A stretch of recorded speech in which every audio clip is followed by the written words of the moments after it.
Hello, and welcome to another episode of Harlequin's Book Coven. Welcome to another episode of Harlequin's Book Coven, where I, your host, Prince Harlequin, talk about a book that I read, and today we are continuing our Clive Barker journey with his short novella, Cabal.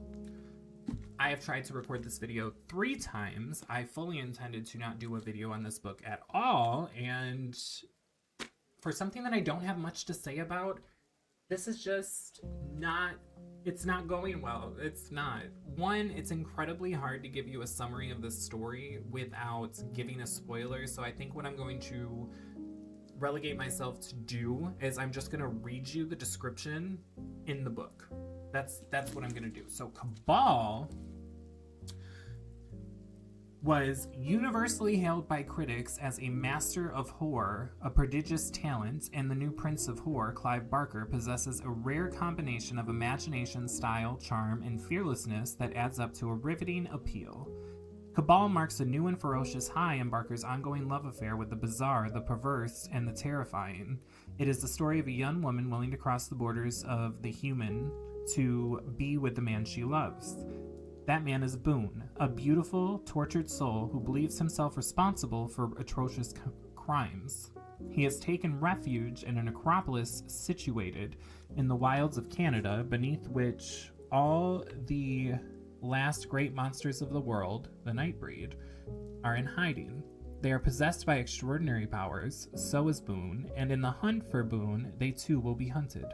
Can they survive when the colder, deadlier monsters of the 20th century are on their heels? And can Laurie's love withstand the extraordinary truth of Boone's soul? Once again, Clive Barker turns all our ideas about horror fiction on their heads, shakes our preconceptions, humors, titillates, and scares the daylights out of us. Finally, the night has found its hero. That is the summary the book gave. In short, I feel very meh about this book for a few reasons. I do think that the characters are interesting. I do think the concepts are interesting. I do think the overarching message that Clive loves to do about humans being the real monsters is incredibly intriguing and interesting, and once again done in a very original way. However, because it is a shockingly short novella, the pacing is such a breakneck speed that it is incredibly difficult to immerse yourself into anything because you are constantly being thrown into the next thing.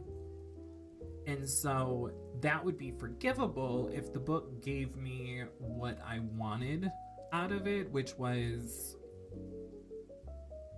a conclusion that the movie did not give me, and it does not give you that. In fact, I'm going to give you exactly what my experience was when I finished the novella. Okay, are you ready for this?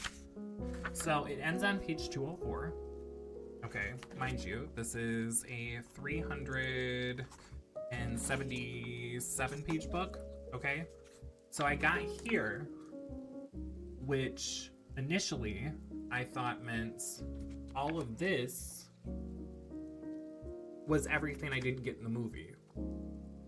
I then very excitedly went to the next page and started the next part of the book and read and was very into this new character that they introduced. I was like, ooh, how does she fit into this? I'm reading. The story ends. I go to the next part. It's a completely new character, and at this point, I'm like, what the freak is happening? What's happening here? Did I just read a short story? And so I Googled it because I was incredibly perplexed. And I found out at the end of Cabal, there are 3 or 4 short stories. I believe it's 3. I think there's 3 other short stories. No, I think it's 4. It doesn't matter. that exist in the same world but don't necessarily add to Cabal. And livid is not the word that I was. I will say the short story directly after Cabal was incredibly interesting. It was fascinating, and I really wish I would have known that it was not a continuation of Cabal, because I think I would have been able to appreciate it more. However, because I did not, and I was not informed, I did not know whether that's my fault or other people's fault, it left a really sour taste in my mouth, because I was still stuck with a cliffhanger that has not been resolved. And I am very much hoping somewhere later in his works he concludes the story of Cabal, because I want to know what happens. So overall, what did I give this book? I think I know, but I want to be honest.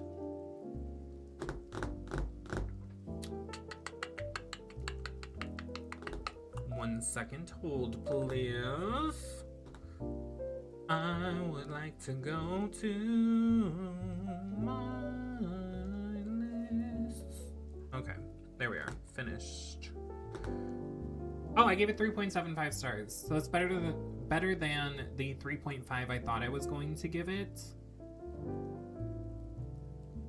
I think 3.5 is more fair and more in line with how I felt about it. However, I will say the conclusion, or not the conclusion, the climax of Cabal was probably its shining moment. It was really fucking cool. There was so much going on. There was so much blending of the actual monsters fighting back and the real monsters of humans, kind of blurring the lines between their humanity and being monsters. It was kind of magical. That part was beautiful. I think that's why I bumped it up to 3.75, because I think that that's a more fair rating, actually, because the climax of the book is wonderful. The conclusion is blue balls as fuck, and I will forever want to be mad at Clive for that, because I want to finish this, so you better have finished it later on. We'll see, though. Anyways, what do you think about Cabal? What do you think about my feelings about Cabal? Like, comment, subscribe, and I will see you in the next video that I did map out, because I fully intended to review that book. We have, I think, two more. We have two more to get through. And then we will be all caught up. So I will see you in the next one. Have a wonderful day.